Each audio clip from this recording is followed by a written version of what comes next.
আমি ঠিকই বলছি। জীবন এরকম কেন হবে? আমি তো আমার পুরনো সম্পর্কের কাছে চলে যাইনি। তাহলে আমি কে? আমি তো নতুন কেউ না।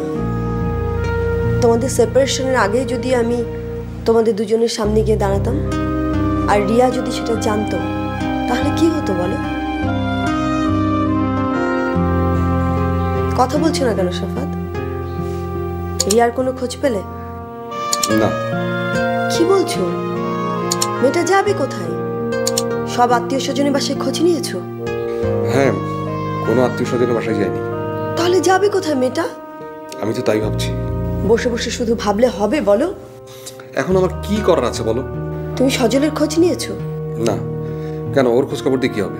না না, খোঁজ নিয়ে কিছু হবে না, কিন্তু আমি অন্য একটা কথা ভাবছি। কি? আচ্ছা, সজল যদি রিয়াকে গুম করে দেয়? এখন কি বলছো এসব? আচ্ছা, তা তো নাও হতে পারে, বাদ দাও। শোনো, আমি তোমাকে একটা গুড নিউজ দেওয়ার জন্য ফোন করেছি। Good news? কি? কাজটা তুমি পেয়েছো। তাই নাকি? Thanks lot. এই সময় আসলে আমার কাজটা ভীষণ দরকার ছিল। ঠিক আছে, রাখছি তাহলে। Bye bye.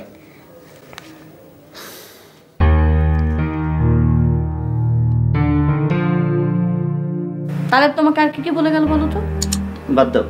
বাদ দেবো মানে? তুমি আমাকে বলো কি কি বলে গেছে। কলি খামাখা রাগারাগি করতেছো কেন? আমি খামাখা রাগারাগি করছি? সব ফালতু টাইপের মানুষদেরকে যদি সময় মতো শিক্ষা না দাও না, মাথায় চড়ে বসবে। একটু বোঝার চেষ্টা করো। তাহলে তোমার এই মুহূর্তে কিচ্ছু বলা ঠিক হবে না। কখন কি বলতে হবে তোমার থেকে আমি অনেক ভালো বুঝি। জ্যোতিষীর সময় হয়ে গেছে শিক্ষা পাওয়ার।